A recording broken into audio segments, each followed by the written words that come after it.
Assalamualaikum warahmatullahi wabarakatuh, saudara-saudaraku seiman. Kembali si Awam mau numpang stand up religi nih. Dan stand up religi kali ini si Awam kembali pula akan berceloteh tentang korupsi yang ternyata sampai detik ini di negeri ini masih terjadi dan angkanya triliun. Benar-benar sangat menyakitkan untuk masyarakat negeri ini, untuk rakyat negeri ini. Dan itu kita semua tahu sudah berlangsung puluhan tahun. Dan sebenarnya si Awam sudah berceloteh tentang korupsi, tentang hukum, tentang sogok menyogok, suap menyuap, tentang pajak yang berceceran di tengah jalan. Sudah belasan tahun si Awam sudah berceloteh tentang ini, dan nongkrong di YouTube pun sudah belasan tahun si Awam. Ada di judulnya Potret Negeri. Silahkan buka Potret Negeri. Itu si Awam sudah berceloteh tentang hal seperti ini. Tetapi karena yang berceloteh orang awam, ya malah ditertawakan, malah diejek. Padahal terjadi semuanya. Dan sampai saat ini semua terjadi apa yang dicelotehkan si Awam. Nah, saudara-saudaraku seiman, kenapa sih korupsi atau berbuat hal-hal yang haram itu di negeri ini nggak tuntas, bahkan makin berkembang, makin subur. Padahal sudah puluhan tahun kan, ustadzah menyampaikan orang yang korupsi, orang yang menyuap dan yang disuap sama-sama masuk neraka. Itu hadis-hadis ini sudah disampaikan puluhan tahun yang lalu oleh para ustadzah. Tetapi kenapa sampai detik ini, khususnya umat Islam, masih banyak sekali yang hobi, bukan saja doyan, bahkan hobi dengan yang haram-haram, yaitu korupsi, sogok menyogok, suap menyuap. Nah, menurut saya yang awam nih, lagi-lagi menurut saya yang awam, karena banyak sekali umat Islam yang beranggapan bahwa korupsi 1000, jadi kalau korupsi 1000, lalu yang 500 disumbangkan untuk pembangunan masjid atau untuk anak-anak yatim piatu, maka dianggapnya sisa yang 500 itu sah dan halal. Ini penyebabnya. Nah, kalau sudah menganggap yang 500 itu jadi sah dan halal, sama saja kita menganggap Allah itu oknum yang bisa disuap. Jadi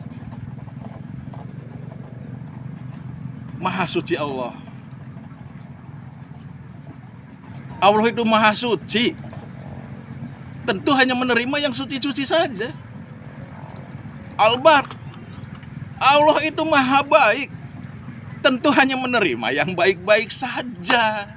Kalau saja yang 500 itu sisanya benar-benar menjadi halal, maka ranculah agama ini, bubar agama ini. Karena sudah tidak ada lagi halal dan haram.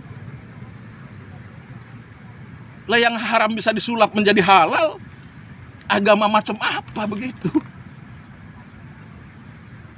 Padahal hadisnya, ayatnya juga sudah jelas bahwa barang siapa yang memakai pakaian dari yang haram, memakan makanan dari hasil perbuatan yang haram, maka seluruh ibadahnya tertolak.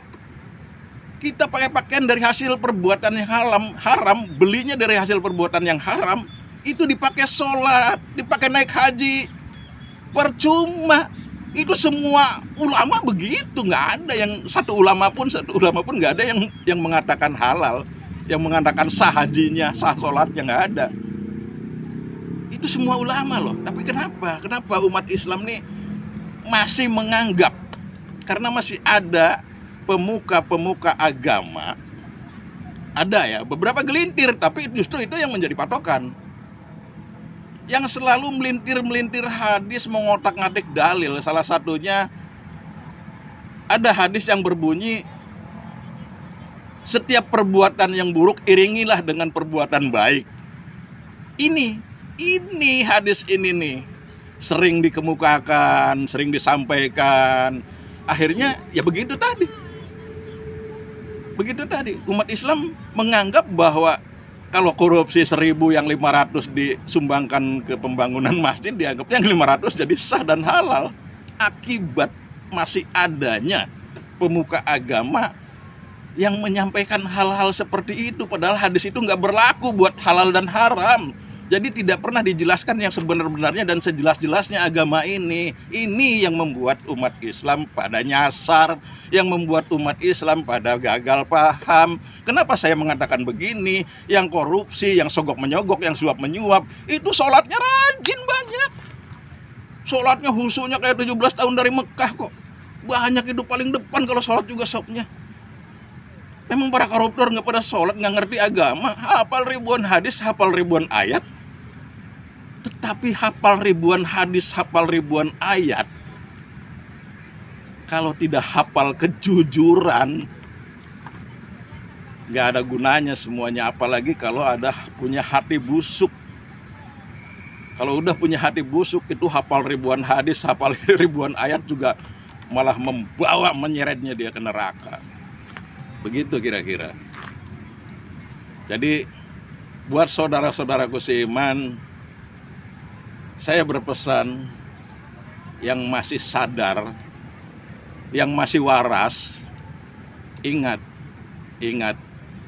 kita pasti akan mati. Saya orang awam. Dengan intelektual, dengan orang yang punya detail, berderet detailnya, dengan seorang ustadz atau seorang kiai, tetap ada kesamaan. Ingat, saya orang awam, ada kesamaan dengan para kiai, para ustadz. Sama-sama bakal mati, sama-sama bakal berurusan dengan zat yang serba maha mengetahui, maha adil, maha bijaksana, maha tahu segalanya, yaitu Allah Subhanahu wa Ta'ala. Itu yang akan mengadili kita nanti.